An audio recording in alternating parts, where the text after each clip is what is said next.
bet y'all thought y'all saw the last of me. You thought wrong.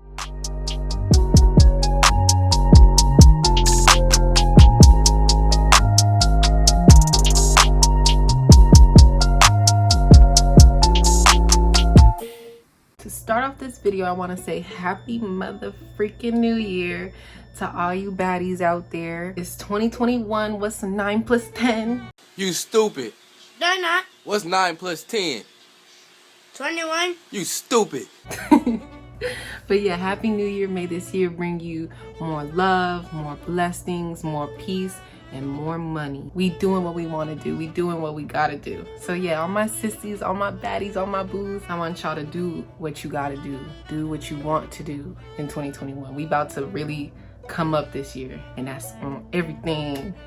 That's on period. So this is a reaction slash follow-up to our previous video about the upcoming Bridgerton series. Now that it has been posted and watched and enjoyed by so many people, I thought that I should kind of conclude it and give my final thoughts about it. So if you didn't know anything about the Bridgerton series, this is a series about the Bridgerton family, and they're pretty popular in society.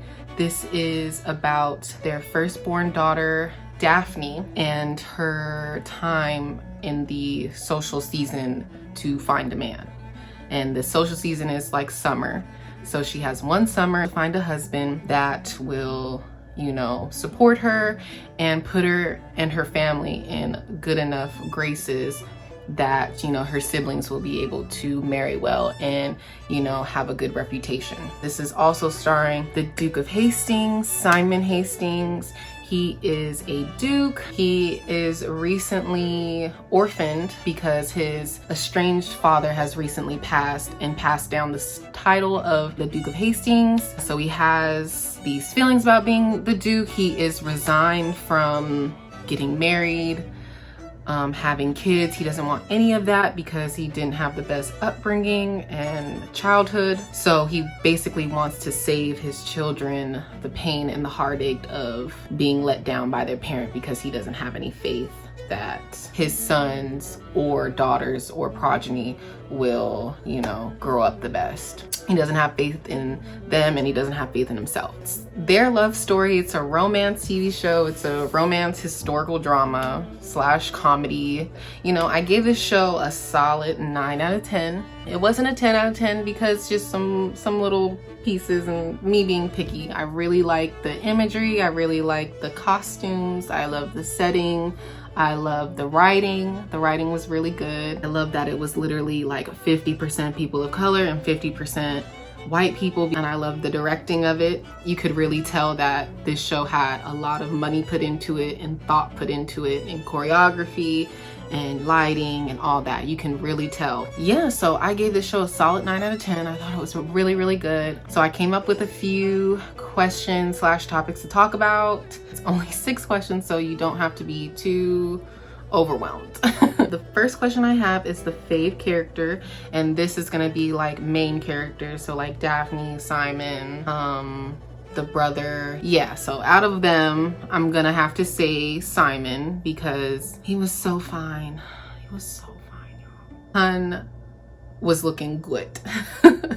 He was literally like the finest guy in the whole town. And in like, you know, the first couple episodes, he was so overwhelmed because he got so much attention from all these women and mothers trying to get their daughters to marry him. He really didn't want any of that because he didn't want to get married in the first place. But Hun, I would literally be up in that town acting exactly like them. And I know all my homegirls would react the exact same way. He really reminded me of Wes from How to Get Away with Murder. So I can see what Shonda was, you know, thinking about. I am the way your son don't need a gun to get me. Like tall, slim, chocolate man. He was literally the finest in the show. I liked his complexity because he had honor, but he was also vengeful and spiteful at the same time. So my favorite non-main character, not being the Duke or Daphne, would have to say Lady Danbury slash Eloise.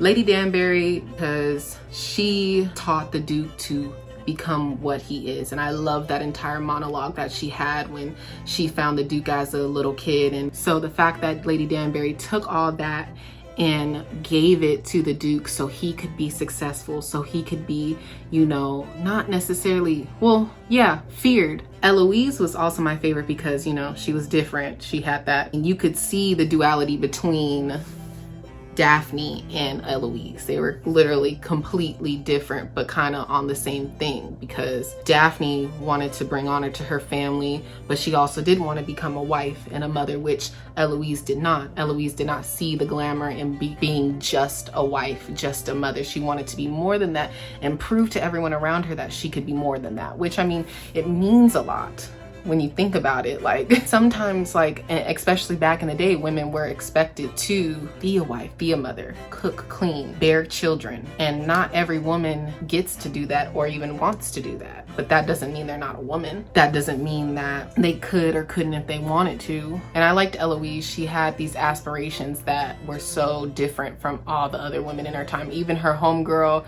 Penelope, like, you could tell, like, she was like, Eloise, like, you're so funny, like, yeah, the patriarchy.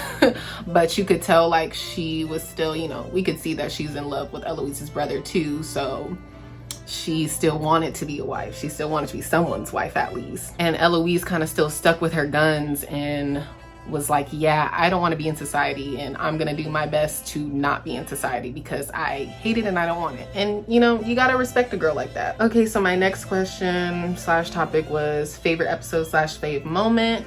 So my favorite episode had to, I think it was episode 5. Yeah, my favorite episode had to be episode 5. I really liked it.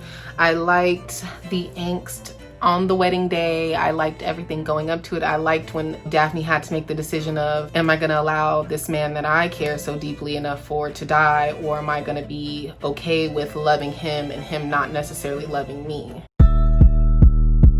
She didn't really get it at that point why he was acting so, but she said, I want to save him, I love him, I'm gonna be with him no matter how he feels. That, honey baby, we're getting married. You and me, we're getting married no matter what you think and what you say. And it was so cute. I thought it was cute. I love angst, I love romance, I love unrequited love. Kind of made me tear up a little bit because she still went through with it. And I mean, you could tell she was still happy, like, on her face, like, just to be with him and to marry him. And then the end of their wedding night, like, when it all kind of blew up and, you know, it came to a whole thing and things got a little spicy. One of the questions that I also had was, what was my favorite topic on the show? And I think it's pretty clear that my favorite topic was the thoughts of women in that age. They had parts with the brothers and the men in the show, but I think it was very clear, like, it was the untold truths of being a woman in that time. And I love those topics, all the way from Daphne to Eloise to Lady Danbury, who was a widow. Like, we didn't really get her thing, but you had to read in between the lines. To Miss Thompson, to Lady Featherington, who just wanted her daughters married, to Lady Bridgerton, who just wanted the best for her children but didn't really want to give her kids the tools that they needed to succeed. It was just all these lanes that women were going in, and you could really see how they felt about it. Last questions was expectations versus reality. Our expectations are in the video that we posted last month. If you really wanted to know what we thought about it, that's in that video. But the reality of what I saw, I did see a good show. I like that there wasn't anything like any racial topics. It was, you know, subtext of racial topics, but it wasn't like outwardly there, which I enjoyed. Also, I love the romance between Daphne and Simon. I literally teared up like so many different times with Daphne because it's like, I feel that unrequited love is so real. I did kind of wish she like was able to leave him alone more, because like at the end of the day, I feel like he knew like she would come back and stuff like that. I mean, they were married for Pete's sake, like, but I mean, I felt like he could have sweated a little more. Still 9 out of 10. I really think it could have been like perfect with the little tweaks here and there, but